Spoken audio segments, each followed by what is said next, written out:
Yes, ladies and gentlemen. Yes, yes, yes. Hold on. Messed up. But hey, it's okay. Hey, good afternoon, ladies and gentlemen. This is Brother Garfield, the Dagger Squad Research Group. And we have today my esteemed guest, somebody who I've seen so much, he's like my next door neighbor right now.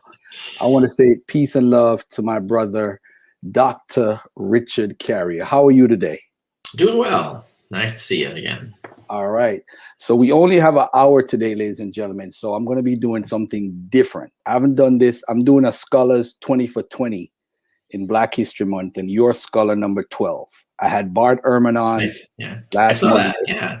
And I had David Fitzgerald next Monday. And I had Dennis McDonald, Dr. Robert Price, so I got a lot of folks who you know. Before we go into this, I'm actually going to do something different, ladies and gentlemen. Every time Dr. Richard Carrier comes on, we go through the same, did Jesus exist and all that stuff.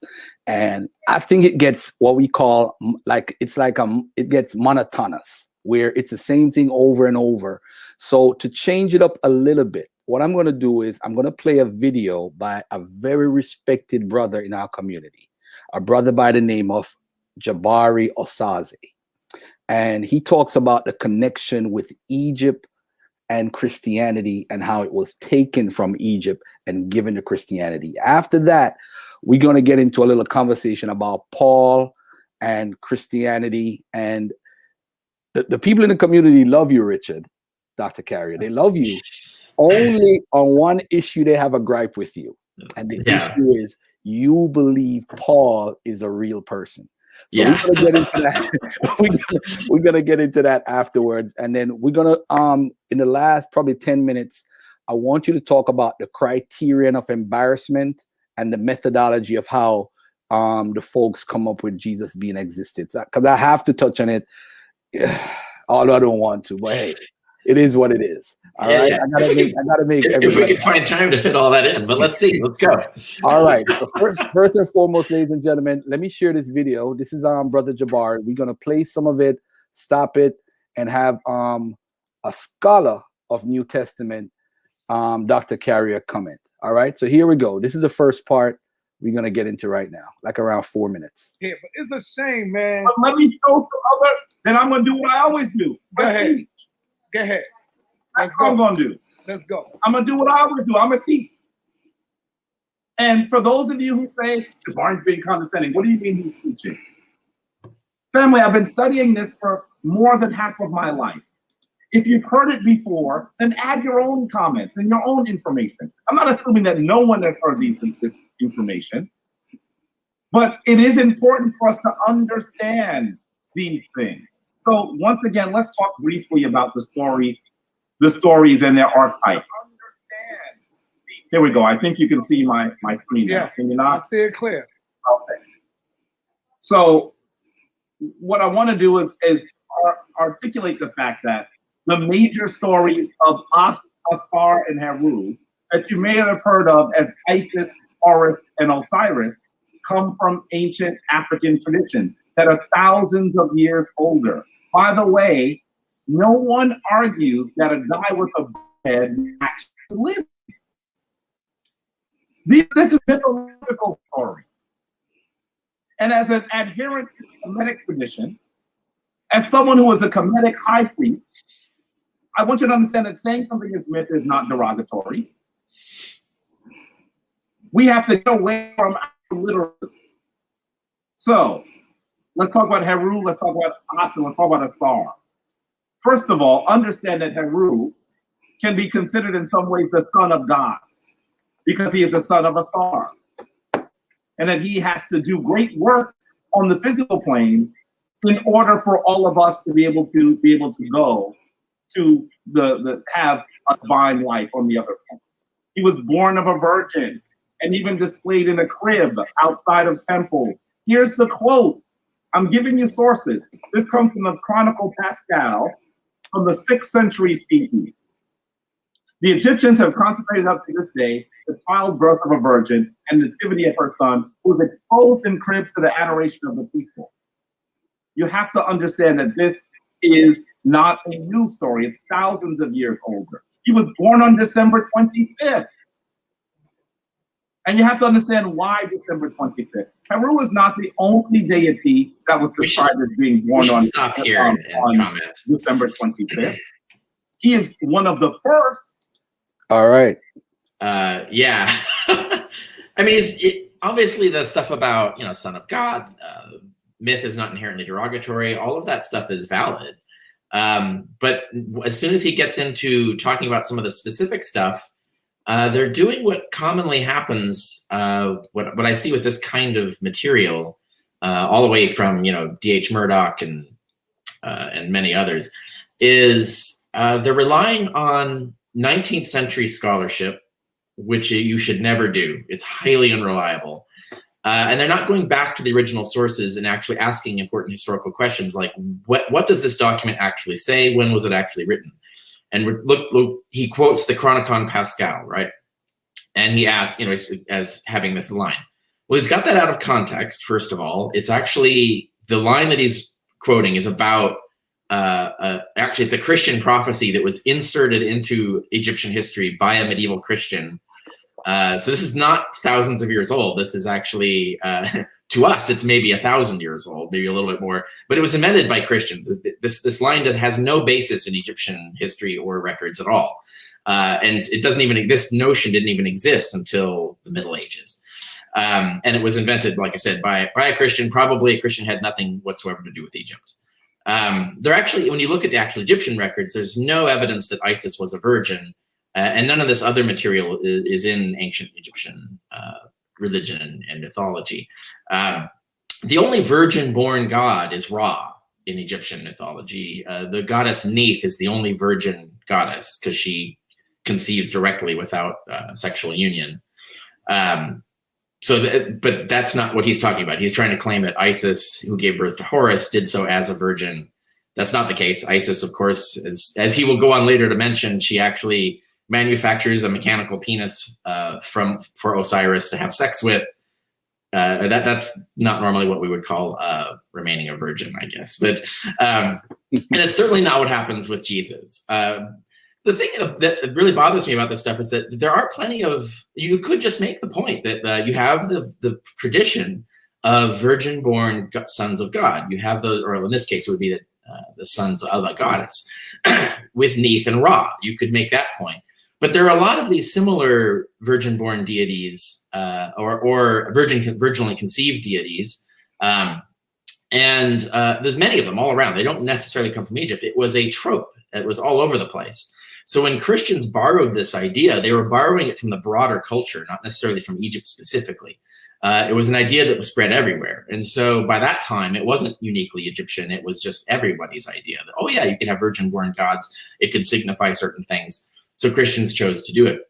Another problem with this is that was added later. The idea of Jesus being born of a virgin is not a part of original Christianity. It was part of the myth that was written about him a lifetime later. It doesn't even appear in the first gospel. It appears in the second gospel of Matthew. So anyway, that's the problem I have. That they're quoting the Chronicon Pascal as a medieval non-Egyptian source in which a fake story was fabricated by Christians to invent a prophecy of their own religion. So this doesn't support his thesis at all. And then we get to the December 25th. He just started the December 25th talking. I don't know if you want to have him, if you want to show all of that before we talk about the problem with the December 25th. All right, let me go into that. All right, here we go. If you look at the traditions that come forward in ancient Greece, in fact, in all over the area, after Kemet, you're going to see that they borrowed heavily from the ancient Kemetic stories. And both the Kemetic stories and those other things that happened in the other parts of the region, we generally call those the mystery traditions. Both of them influenced Christianity. So here goes another quote from Joseph McCabe in his book called The Story of Religious Controversy. On page 169, he says, every year the temples of Horus presented to worshipers in midwinter or about December 25th, a scenic model of the birth of Horus. The Roman writer Macrobius adds that the young god was a symbol of the rebirth of the sun at that date. The whole world by the year 1 AD was familiar with the Egyptian statues of pictures of Isis with her divine babe Horus in her arm. You might say, why this date is important? Well, it actually relates to the winter solstice. The way that this solstice occurs, family, is that we actually understand that the sun is the reason why we are able to live. It provides us warmth. It allows the crops to grow. Without the sun, the earth could not exist, and life on the earth could not exist.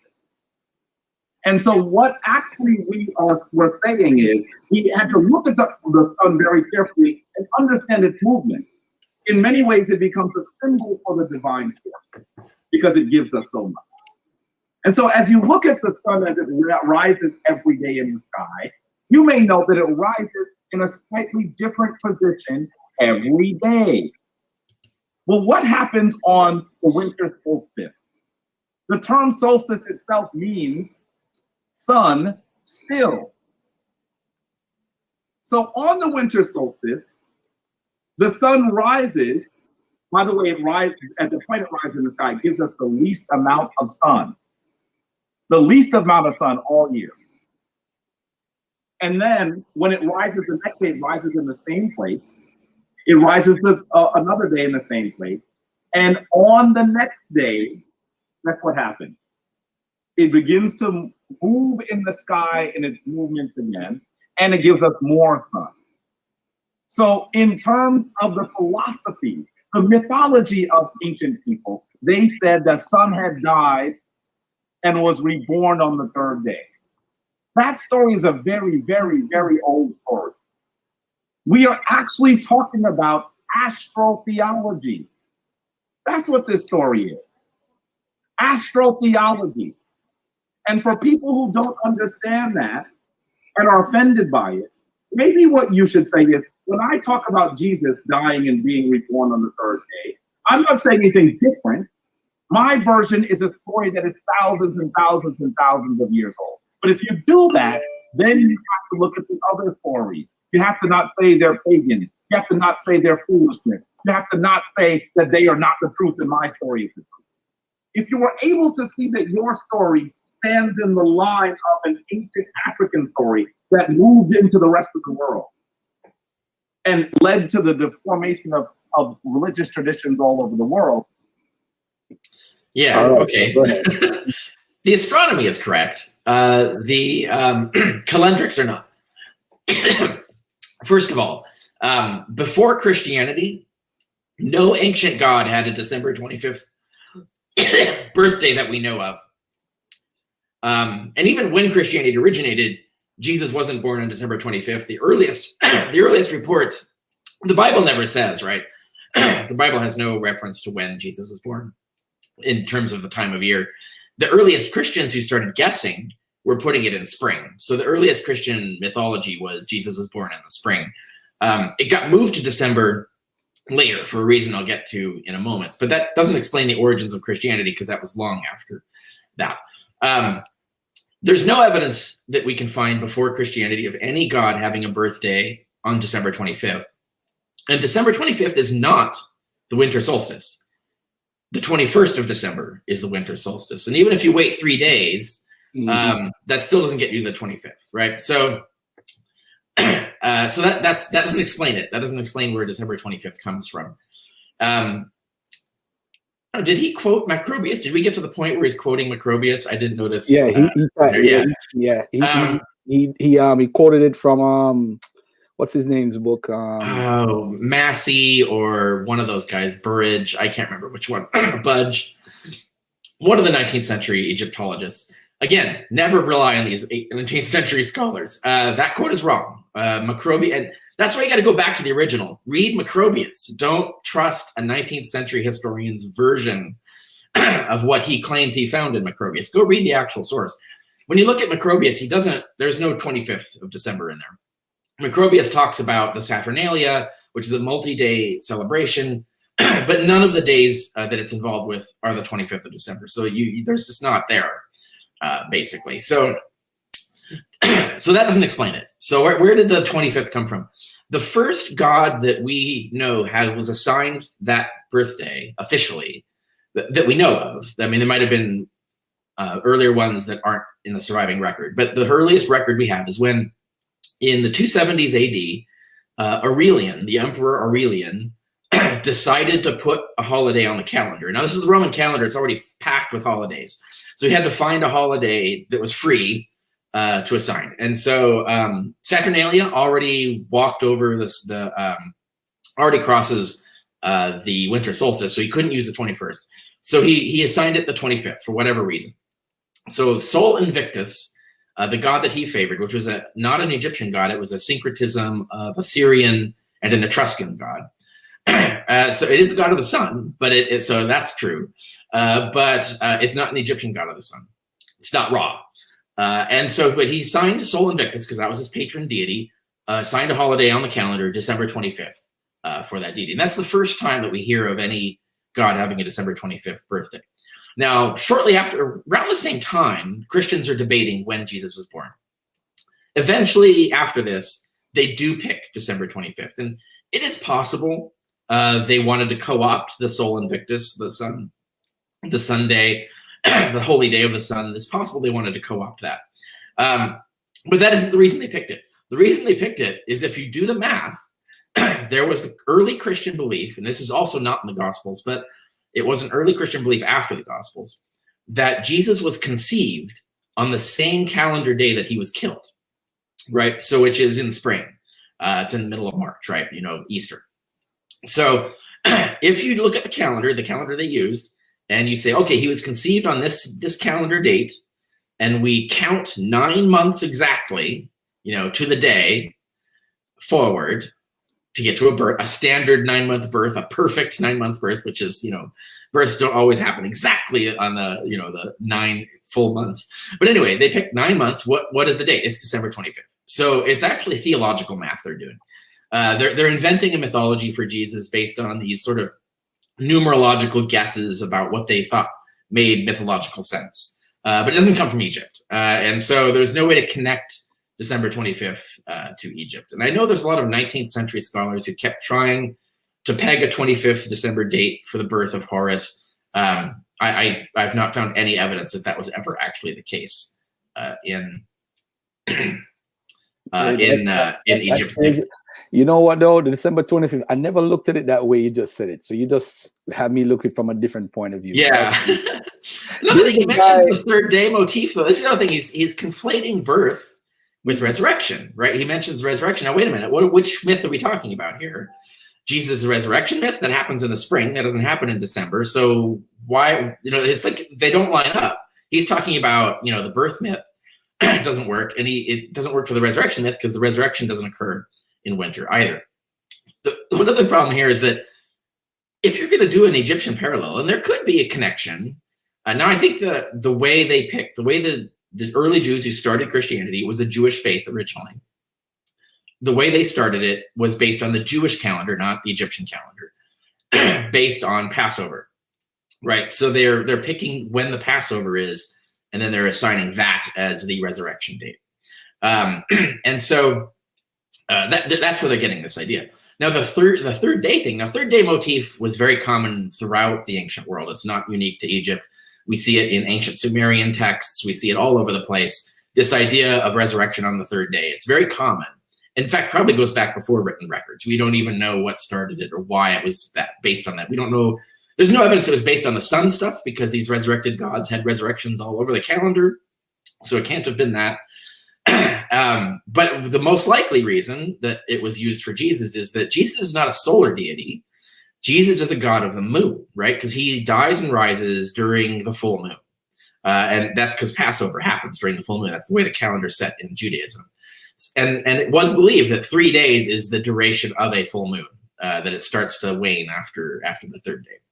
So this full moon starts, the full moon ends. That's when Jesus dies and rises. And so that it doesn't work out exactly right astronomically, but it's at least roughly what they're talking about.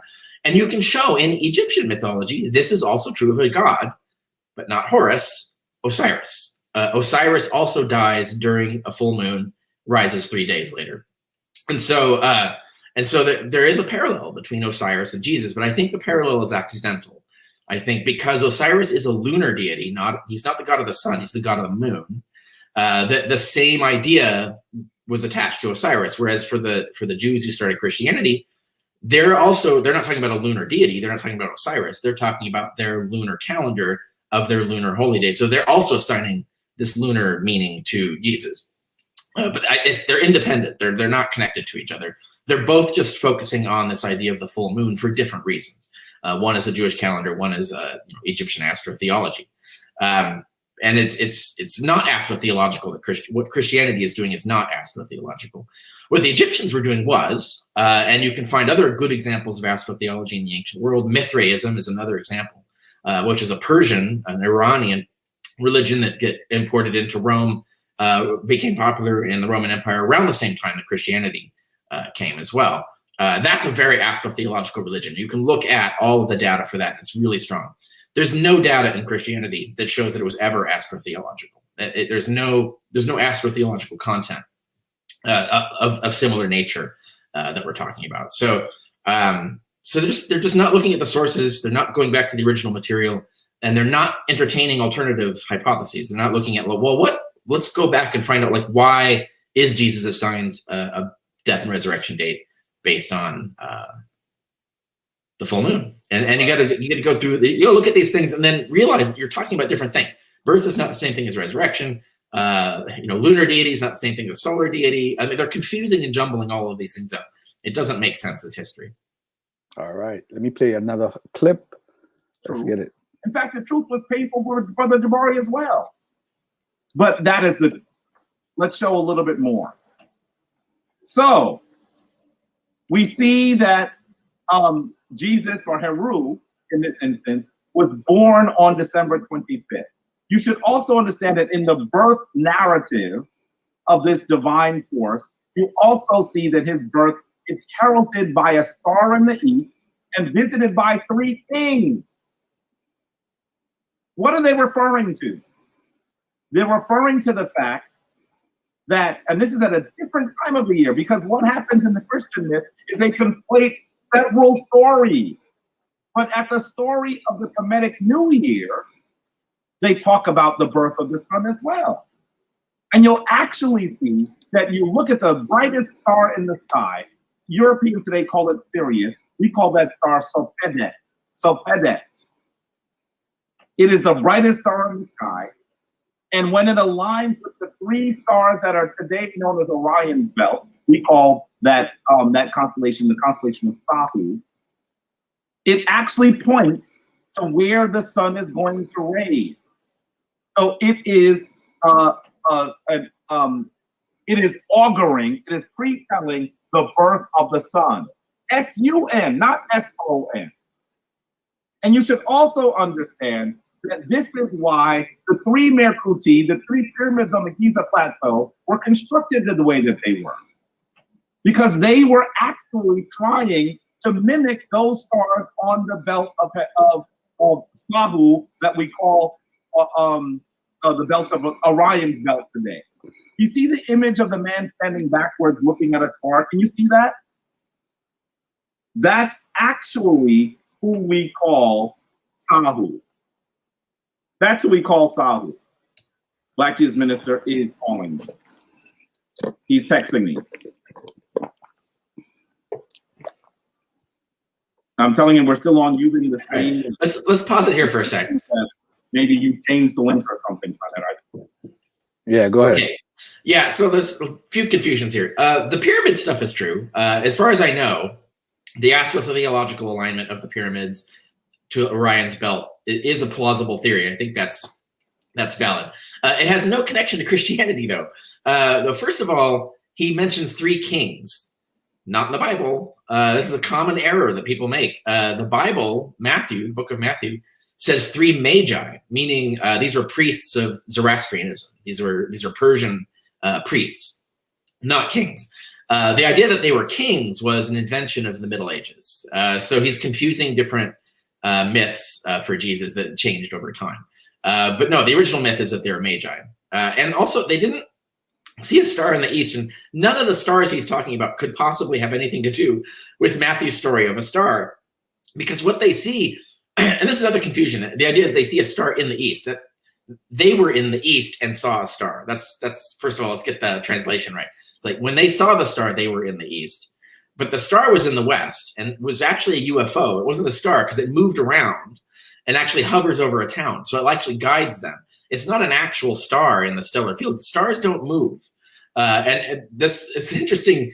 I mentioned this because he says when Sirius aligns with Orion's belt, it points to where the sun rises. That's not true. Stars don't move. So the Sirius is always aligned with Orion's belt 24/7, right? So what he's confusing is that there is a thing here. If you know about, you've heard of dog days, right? The dog days of summer. And this is because Sirius is the dog star. It was Canis Major. So the dog star becomes visible at certain times of year because it's actually really, it's so far up that it sometimes doesn't rise. It rises at the same time as the sun, only during certain times of year, the summer mainly. So you can predict, you can use Sirius to predict the seasons. You can tell at what time Sirius rises is a good guide to whether summer is coming, to whether, so flood season for Egypt, right? The Nile was very important to figure out like when was the flood season coming. So you would watch Sirius for this reason. So you could use it to tell where the sun was going to rise simply because you knew when Sirius rises at this time, we know if the sun will rise over here because we figured that out before. They're not pointing at each other. The stars don't point at it. It's just an astronomical calculation that they figured out. That's true. So he's kind of conflating these different things. That astronomy is all correct, at least. Like you can use Sirius rising times to figure out where the sun is going to rise. There are ways to do that, and the Egyptians did that. But it has nothing to do with Matthew. Matthew is not talking about any of these stars. So we can resume from there and move on. All right. I just want to be clear that something happened on his end that prevented him from continuing. So we see also that this story is also told the herald, the birth of a divine force visited by three kings. Herald also performed miracles in the coffin text. I don't usually call them that, but that's what you're gonna have to do to research it. Spell 1113. He says, "I am one who sits on wounds which will heal." Now you know very well that story you find in your Christian Bible.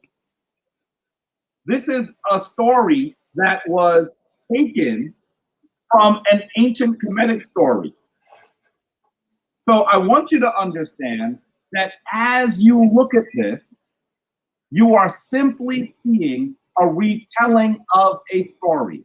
And if you want to understand where that is in the Bible, look at Mark chapter 8, verses 22 to 26. And you'll actually see Jesus using spittle to heal. This is actually an ancient story that finds its way into the modern Christian Bible. He was raised by a surrogate father. He's raised by Tehuti. Can you see this closely? By the way, this image is on the back of a coffin that is in the Brooklyn Museum. And you can see him together raising the dead column, the symbol of his father's resurrection, Athar, with his quote-unquote surrogate father, Tehuti or Tehuti. The Greeks called him Thoth. And in fact, he was so important that the word thought comes from the word Thoth. That's how important he is. You should pause it here. These stories have... Wow. Okay, first of all, that's all I gotta say about that. I didn't hear that one. Wow. We'll walk back. That's not true. The English word for thought does not have any connection to Thoth, the god of Egypt. It actually derives from Germanic, which is a Germanic word that I can't remember what it was. I think I have it in here somewhere. But it goes back to Proto-Indo-European, but through at least it's hypothesized to. But we can find the root goes back to in Indo-European languages all throughout the world, basically, and it comes from the Germanic, old Germanic tongue, basically. So it's not, it has nothing to do with Thoth. So that kind of sort of bogus etymology I do find is fairly common. There's no evidence of any connection between those words. The mention that I don't think that there is any ancient evidence of three kings visiting the birth of Horus. And that's problematic because just depicting 3 people present was a way of just saying a lot of people. It doesn't necessarily mean there were exactly 3 people, right? It's just an easy way to depict a bunch of people showed up. So you put 3 people in an image. We can't really tell if it doesn't line up with any texts that say 3, much less that they were magi, which is what they would have to be for the parallel to hold up. And some of the stuff in the middle, like the idea of heroes, great divine heroes, being raised by surrogate fathers, that's true. That's a very common trope that we find all over the ancient world. It isn't unique to Egypt, so that you can't really draw much off of that. But then he gets in the middle there, he's talking about spitting on wounds. It's important to note, he didn't actually read the story in the Gospels. So spitting on wounds, first of all, that is actually a global folk medicine idea, and it's based on reality. Saliva actually does assist wound healing. So spitting on wounds was an actual common universal practice, probably goes back to prehistoric times, and is universal. It's all cultures. We find it everywhere. It's not unique to Egypt. But the key thing to point out is that though in the Jesus story, he's not curing wounds by spitting on them. He's curing blindness and deafness by spitting on them, which is a different thing. That was also a folk belief that's common, that we find all over. There's no truth to it. Like, you can't spit on someone's eyes and cure their blindness. But it was common. And so when you see the story of Jesus spitting on a tongue to cure deaf, spitting on a tongue to cure deaf muteness, spitting on eyes to cure blindness, that's a different folk belief than what we're seeing quoted from the Egyptian lore here. So that they don't really line up. There's actually a better case to be made that the mythological belief that Jesus was the water of life, so that fluid that came from him was healing. So it's like, so how would you get water out of Jesus? Well, he's got to spit on you. That's the only way you can get water out of Jesus. But it's similar to the water from the rock in the Moses story. And Jesus was believed to be that rock. So this is all Jewish metaphor and mythology. It has no connection to Egypt that we can discern. One thing I want to ask you, I'm not going to play any more of the video. I think you've made enough clear what's going on. Let me ask you this. If the Meganetta was deciphered in like the early 1800s, right, or late 1700s, how would the people be able to decipher these old, I'm not talking about the stories that were repeated during the Greek time period, but there's stories that's written in old Egyptian that nobody could read. How could they have stolen it? I'm here listening to you and thinking about it. I mean, when you look at the script that's with the Greek, I understand that part. But what about that nobody could read? Yeah, I can answer that. I mean, there were people who could read them, right? So like the pyramid texts, the Egyptian priests in the 1st century almost certainly could read hieroglyphics, or at least there would have been someone among them who could read hieroglyphics. And they would have the stories preserved in hieratic. We know they read hieratic and wrote hieratic, which is a script based on hieroglyphics. So we know they could read them, and they would tell them, right? So they would translate them into Greek. So there were a lot more books and sources available in the 1st century, BC, 1st century AD, than we have now. So there were ways for them to access these Egyptian myths, and so like I think you can see maybe some connections where they're borrowing some ideas from Egypt. That's entirely possible, and they would be getting it most likely through oral informants. Like there's a huge Jewish community in Alexandria, Egypt. They interacted with the Egyptians in Alexandria, so people were sharing stories. So stories would get told, and you know, Alexandrians would go to Jerusalem on pilgrimages and share the stories there, and then Jews were trading with everybody around. You know, tradesmen would share stories. So a lot of this stuff would filter through. I mean, there's you can't really say that they would be inaccessible to them. But you'd still have to like prove a specific connection, and that was a specific reason. That's where it's harder to do.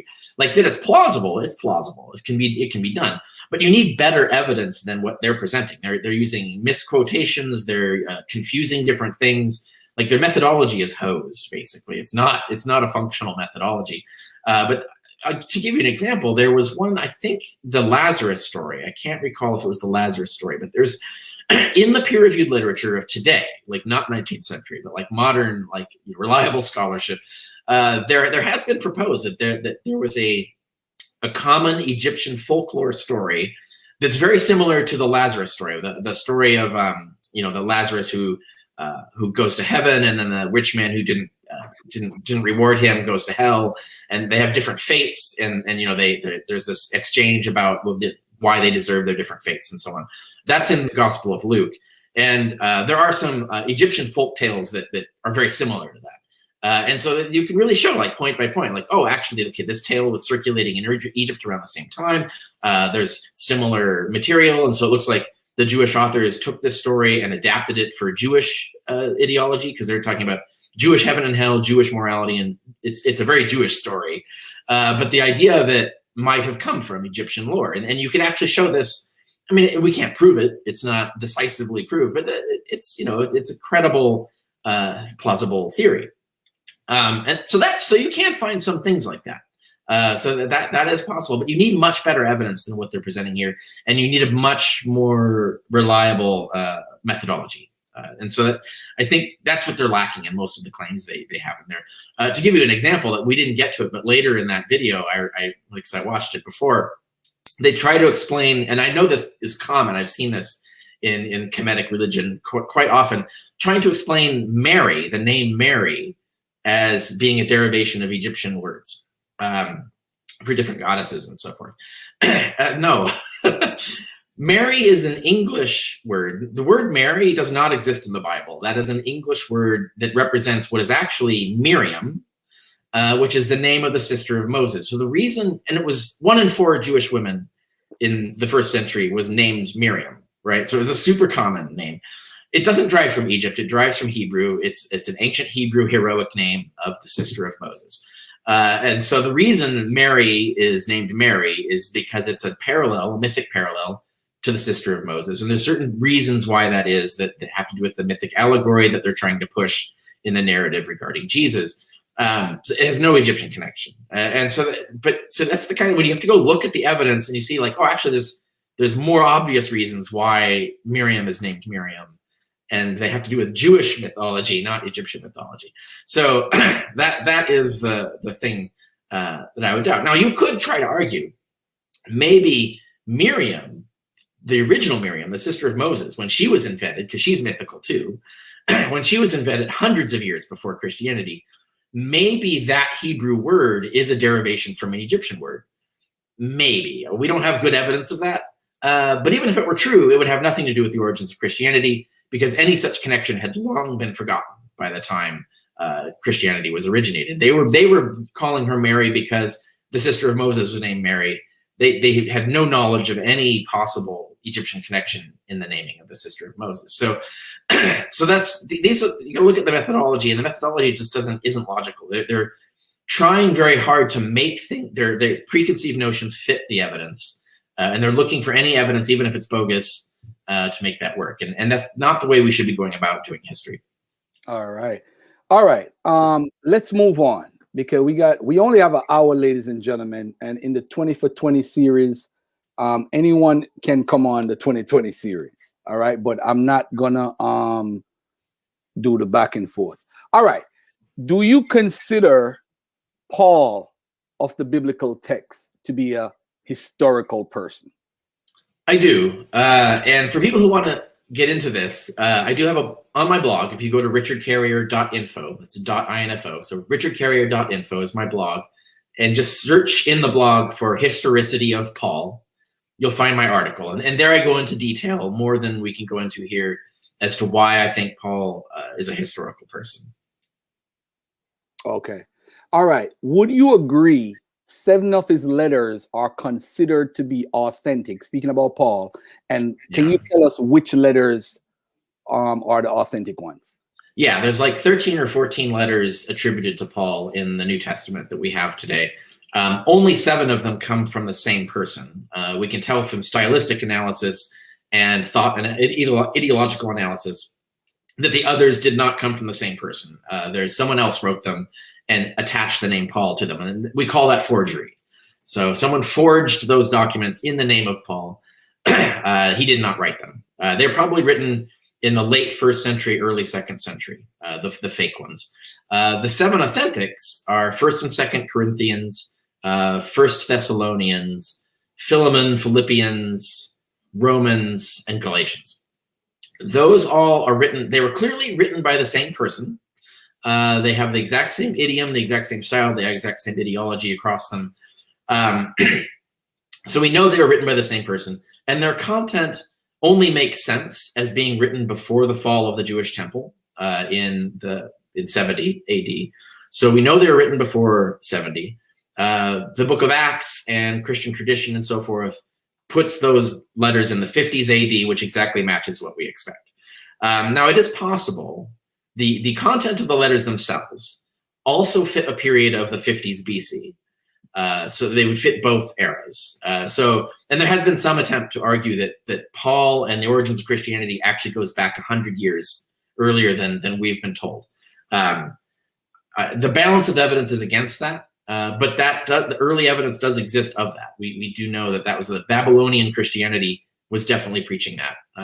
Certainly by the 4th or 5th century, Babylonian Christianity outside the Roman Empire was pushing the narrative that Jesus was crucified under Alexander Jannaeus 100 years before Pontius Pilate. And then if you look at the timeline, that would put Paul in the 50s BC, his letters in the 50s BC, and that also fits, the internal evidence fits that period as well. I'm not convinced of that, but I do admit that it is more plausible than, for example, arguing that whoever wrote the 7 authentic Paulians, the idea that was written in the 2nd century is much less tenable. It doesn't hold up. So it's definitely someone wrote them before, probably before the 60s AD. And the 50s AD is the most plausible and corroborated date for them. And regardless of what their name was, but the name Paul is attached to it, you might as well use that name as well as any. There isn't any reason to have invented it. So yeah, that's when we get down to it. It's like, yeah, there's some guys probably named Paul, just as the letters say, who, and by the way, the letters don't just say, they don't just have his name on the bylines. He mentions his name actually in the text a few times in his letters. So yeah, someone named Paul wrote these letters in the 50s AD is the most plausible explanation of the evidence that we have. And so I think that we should go where the evidence leads on that. All right. Paul tells a story of his conversion to Christianity, right? He claims to have some sort of vision of Jesus, etc. My concern is not his conversion story. My concern is his persecution of Christians. Mm-hmm. What Christianity was being practiced by the folks Paul, who was known as Saul at that time, used to persecute? Actually, I should point out, we don't know that's true. The book of Acts does say that he was called Saul and then renamed Paul. It never really explains why that would happen. I could come up with plausible stories as to why. It sounds cute. That's all. It sounds cute. I don't trust that. Now it's possible because Paul is actually a Roman name. It's a Latin name. It's not a Jewish name. And that does align with Paul being a Roman citizen. So when you became a Roman citizen, you would get the trinomen, which is the three names. So when you became a Roman citizen, you would get 3 Latin names based on, it would be your praenomen, your nomen, and your cognomen. So particular rules for how you would get it. We don't know Paul's full name, but his cognomen was he probably adopted Paulus as his name, or maybe as either his praenomen or his cognomen, we're not sure. And he may have originally been called Saul in Hebrew, and so he might have picked Paul because they sounded similar. That's plausible. We don't really have evidence that's what's happened, but that's plausible. But there's also the possibility that Acts is trying to make Paul sound like Abram, right? So Abram changed his name to Abraham. There's a lot of examples in the Old Testament of heroes changing their names. So this might be fiction. We're not really sure. So we don't really know for sure that Paul was ever called Saul. Maybe he was called Saul at some point. Maybe that was his Hebrew name. We don't really know. But your specific question was, I'm sorry, I got distracted by that. Right. The Christians that were persecuted. Yeah. Paul himself does say that he persecuted Christians, but he never explains. He never says what he did. Like, he never says what he was doing. What did that mean? persecute? Did he just run up and shout at them? Did he kill any of them? Did he just put them on trial for things? Did any of them get convicted? We have no idea. So he never says what it was that he was doing to harass the church. He just says that he once was an enemy of the church and was harassing it. He doesn't say where he did any of this. He says he wasn't doing it in Judea. This is where the book of Acts is fiction. He makes very clear that he was never in Judea. None of the churches in Judea had ever seen him before until he converted and went back to Judea. So he was harassing Christians somewhere else, presumably Damascus. We're not really sure. So from Paul's own letters, we can't trust Acts. Acts is an unreliable source. It's making stuff up and contradicting Paul's own account. Paul himself doesn't give us any details on this stuff. So we don't really know what he was doing or why. This is the other thing. Like, he never says what it was about Christians that was provoking his harassment. And if he was using the law in any way, he never mentions what it was about Christianity that's supposed to even be illegal. Even under Jewish law, there isn't any particular discernible reason why it could be prosecuted. So we don't know any of these things. So we don't know the answers to that. But what was the Christian faith? What was the creed then? It was a Jewish sect. Before Paul, you had to be a Jew to be a Christian. You had to have a circumcised penis. You had to follow Jewish dietary laws. The only thing that you abandoned when you joined Christianity was you no longer adhered to the temple cult. So Christianity was an anti-temple early Jewish sect. And it's very similar to Qumran. If you look at the Qumran community, they were also an anti-temple sect, trying to replace the temple with their own ideology and their own rituals and stuff. Christianity is one of these kinds of things. There's a lot of parallels in beliefs too. There's similar teachings on divorce and so on. So it was definitely it was a countercultural, anti-temple Jewish sect, and it was preaching that their savior figure, Jesus, that his death replaced the Yom Kippur and the Passover. So they no longer had to do sin offerings at the temple, which was a monetary enterprise where you'd have to buy animals and give them to the priests and they would sacrifice them. And so they no longer had to rely on the temple cult to do this. And so that was the version of Christianity that he was persecuting at that time. So, but as trying to figure out, like, why was he persecuting them and what he was doing, we don't really know the answer to that question. Like I said, the book of Acts is our only source that gives narratives, and it's completely unreliable. So we can't trust anything it says on this point. All right. Someone asked in a question, but it's a comment in a sense. Carrier holds that the best evidence for Jesus is in Galatians, James, brother of the Lord. He takes it in favor for historicity. Galatians 1, 18 to 19. Then after 3 years, I went up to Jerusalem, become acquainted with Cephas, and I stayed with him 15 days. But I did not see any others of the apostles except James, the brother of the Lord. His twist, I don't know if I should read this, but his twist is mainly on the issue of cultic brothers over and against the majority of scholars' view that here in 1 Corinthians 9:5, do we not have the right to take along a sister as wife like the rest of the apostles and the brothers of the Lord and Cephas? Right. Those two passages that you just mentioned are the only two. And they mention this group that you could belong to called the Brothers of the Lord. So the question is, the Christian faith assumption has always been that means the biological brothers of Jesus. And modern scholarship has just picked up that faith assumption. There's actually very little evidence to back up that faith assumption. And there's actually evidence to suggest that the Brothers of the Lord was a cultic group, not biological brothers of Jesus, but adopted brothers of Jesus, as all baptized Christians were. And Paul says Jesus was the firstborn of many brethren, and that when you become baptized, you become adopted by God, and thus you become the brother of the Lord.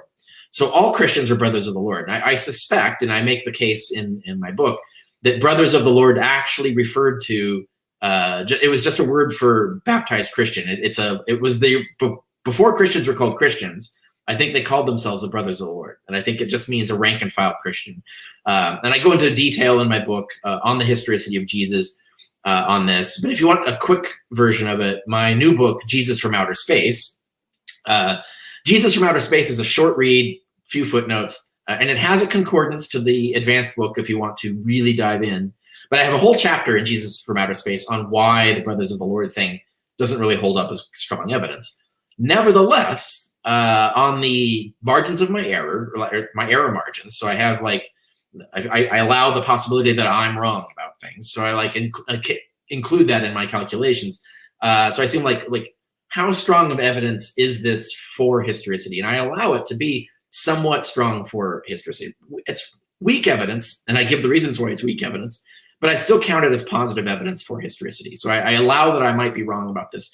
So it's a question of how probable is it that I'm wrong about this, right? So that's how we would weigh that thing. And if you want to see how and why I weigh it the way I do, go look at Jesus from Outer Space, the chapter I have on Brothers of the Lord.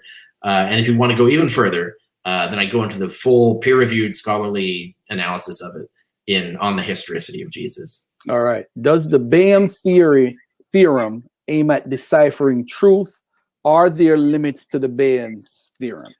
Bayes theorem, yeah. People will notice that I advocate, I think all historical reasoning is described by Bayes theorem. Bayes theorem is basically an equation for how you calculate the probability of a thing given certain assumptions. And it's basically all empirical reasoning is ultimately Bayesian.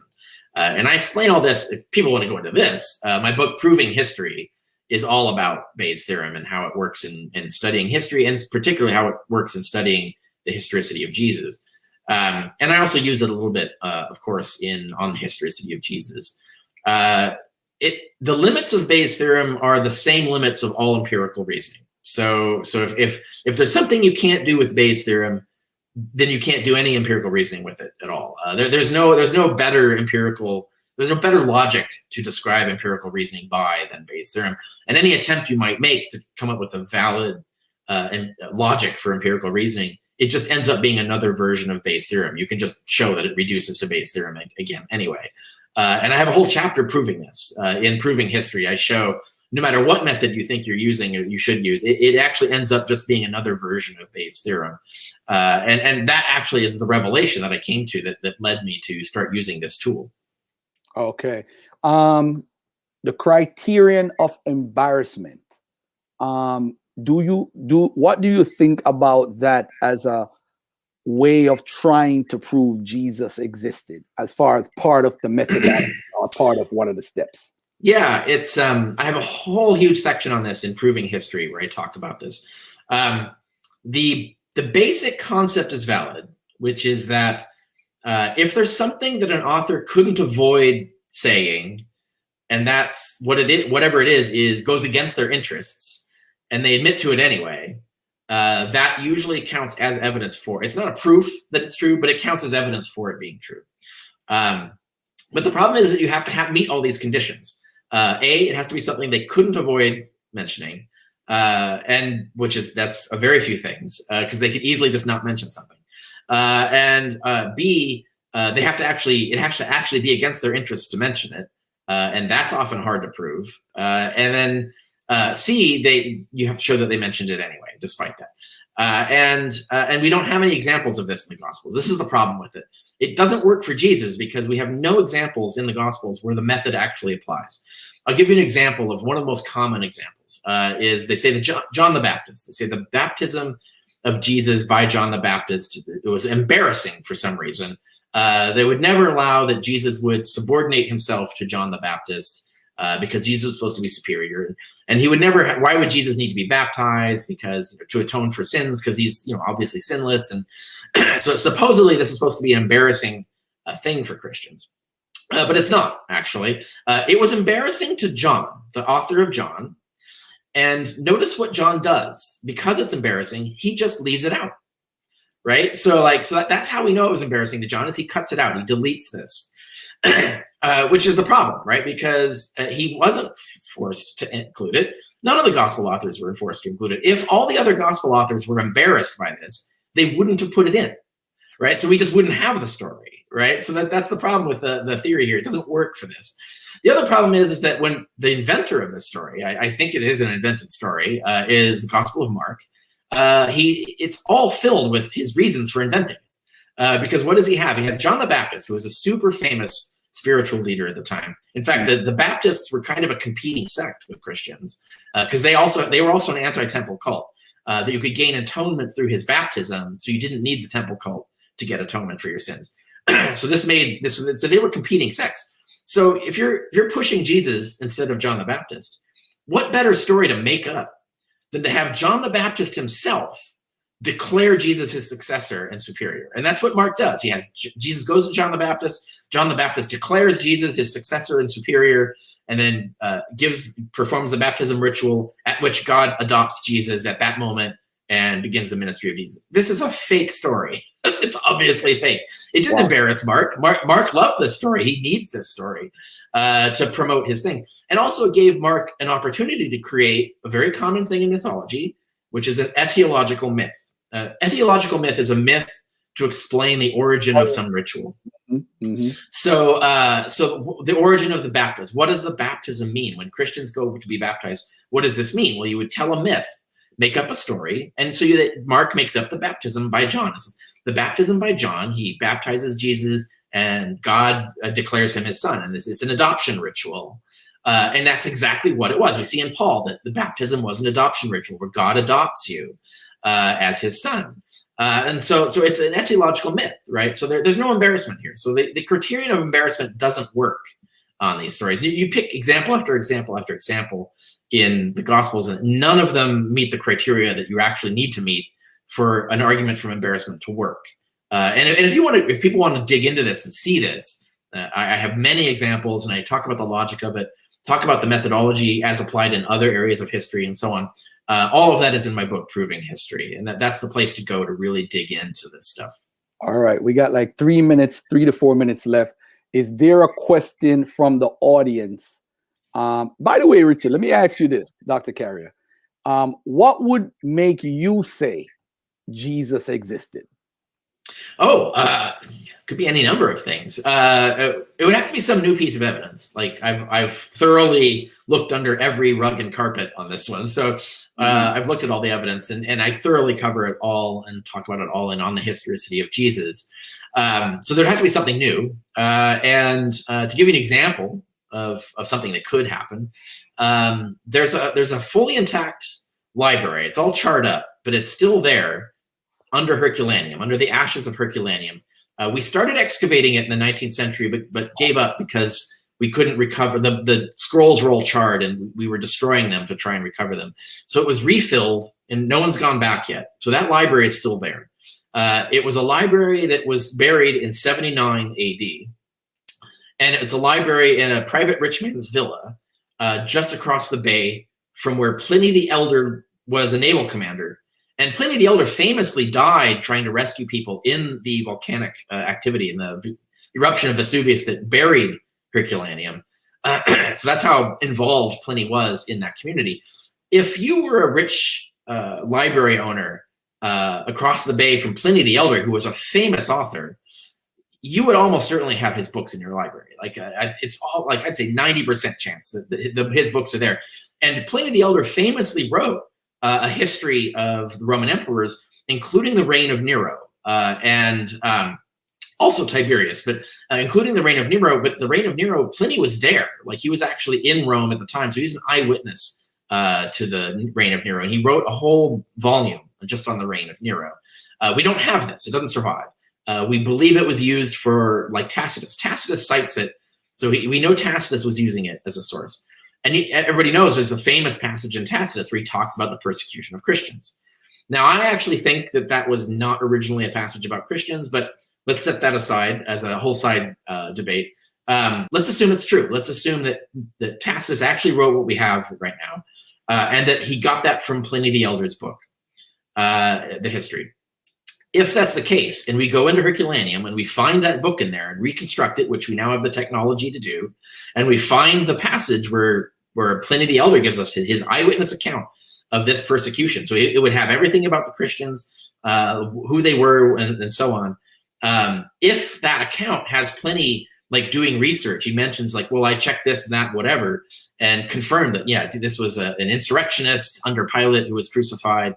Like if Pliny the Elder shows that he actually had historical sources, reliable data for the historicity of Jesus, and relates that information in that book, because that book was written in this early 70s, late 60s, early 70s AD, that would be pretty good evidence. I think that would weigh pretty strongly in favor of the historicity of Jesus, and that we would have to explain all the oddities that I look at as just coincidences and errors and defects in the survival of evidence.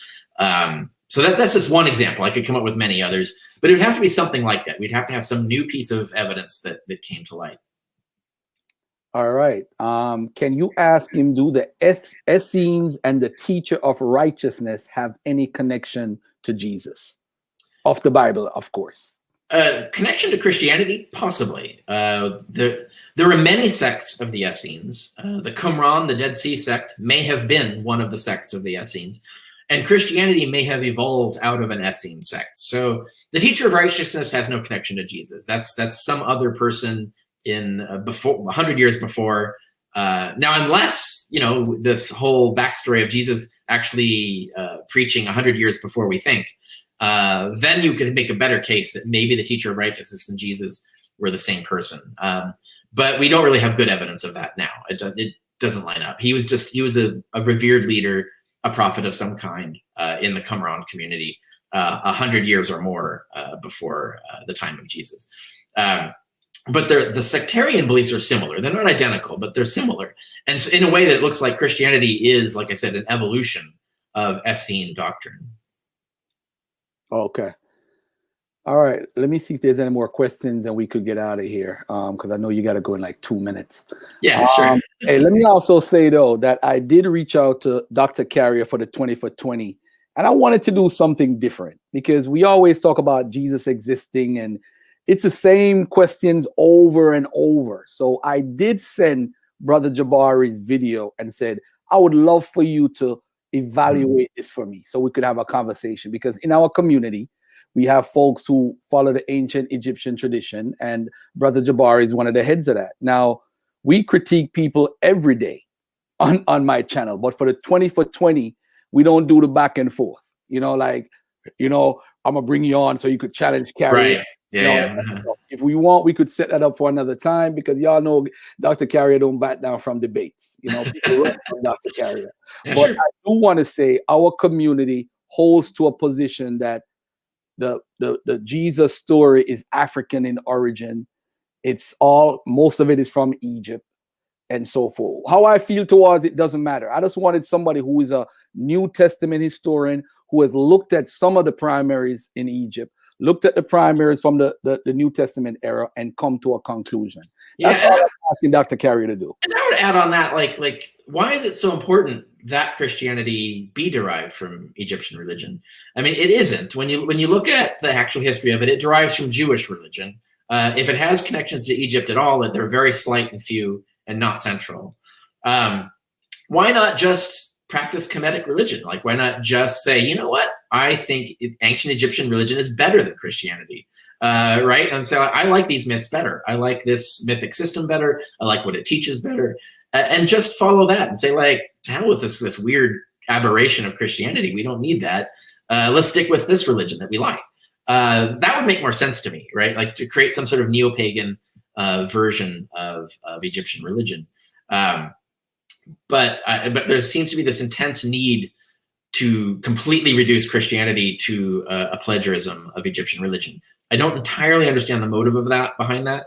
But like you said, if we just look at the methodology is not sound. It's just the evidence isn't there. The conclusions don't actually follow by rational means from what evidence you can cite. So I do think that people need to get away from that idea and not keep repeating these false claims from 19th century historians. All right. Hey, Dr. Carrier, thank you.